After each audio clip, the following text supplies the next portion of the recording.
So I'm near the beautiful town of Yangshuo in South China. It has these amazing mountains. But today I want to talk about anxiety. Last year I finished university and started this YouTube channel, but I didn't really know what I was doing. Plus I was very unkind to myself, so I'd be beating myself up about stuff. So it just really wasn't a very good time for me. I got anxious, so I'd have tension in my stomach all day and just have thoughts constantly running through my head. And I also got a little bit sad. Okay, so what I've been doing for the last 6 months is systematically analysing all these damaging thoughts about who I am, how other people work and how the world works, and then comparing these beliefs against philosophy, psychology, and seeing if they are actually accurate. I can honestly say from this work I'm so much better. I still get anxious thoughts, so for example in Chinese train stations when there's just chaotic crowds everywhere, I really have to try and concentrate and make it a mindfulness practice. But the constant tension in my stomach is gone and I'm just a lot kinder to myself. So in this series, if you're willing to go on the journey with me, I'd like to destroy one anxious thought at a time, compare the damaging stories that we tell ourselves, and then see if we can find some more empowering alternatives that can make us work better in the world. Okay, so before we jump into that, I want to share with you a framework for overcoming an anxious thought. And let's begin by doing something very simple but remarkably powerful, and that's just taking a big breath together, okay? So just focus on your breath, okay? So in and out.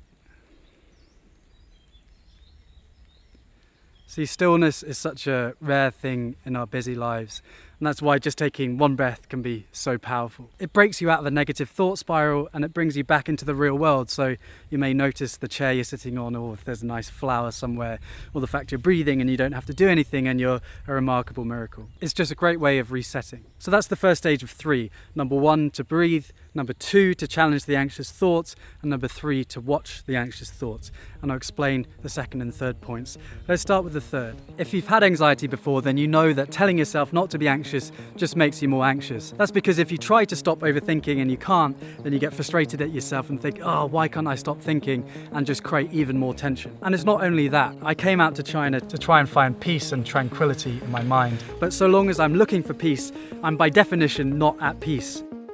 So the only way to get over this conundrum is to stop trying and to just accept who you are, warts and all, including our anxiety. This releases so much pressure. I would constantly be beating myself up about being weak for being anxious. And now I really try to accept myself whatever state of mind I'm in. Okay, sorry for the change in location, but in practice this means trying to watch your thoughts. It's not about trying to push them away, it's about sitting with them. And this is why meditation is such an important thing. You begin to observe an anxious thought pop up and then disappear without it affecting how you feel. In that moment, you realize you don't need to be controlled by your anxious thoughts, that you have the power to choose your reaction.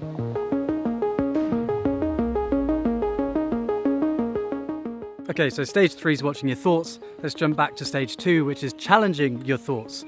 Now we know the aim of the game is not to try not to be anxious.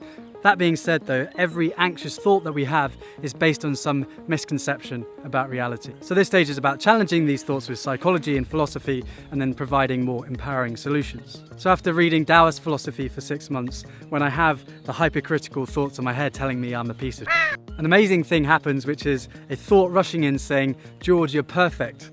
And then I thank myself and say, you know what, I am perfect. Okay, let's just take a pause for a second. You may be saying there's loads of things wrong with me that I don't like about myself, so how could I be perfect? But I promise you this is not just positive thinking. Consider all those things that you believe are imperfections about yourself and ask yourself, are they truly fundamental to who you are? Because each and every one of us is the most complicated being in the whole universe that we know about, and we have unfathomable capabilities. And sure, we all have perceived imperfections. We don't like our looks, we have problems with our jobs, relationships, money, whatever. But beneath all of that, we are a walking, talking, thinking miracle. For example, take your hand. I have no idea how I do this. So next time you're beating yourself up, look at your hand and think, I'm so freaking complicated. How on earth could I know what I am or am not capable of? And by appreciating this complexity, you begin to perceive yourself differently, as a walking ball of energy. In Taoism, this is called the Tao, and it's the energy in all life forms.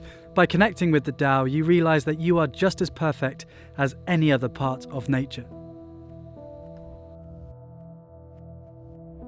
Okay, so they're the 3 stages. When you catch yourself in a negative thought cycle, first of all, take a big, deep breath. Then gently remind yourself that this thought isn't actually accurate.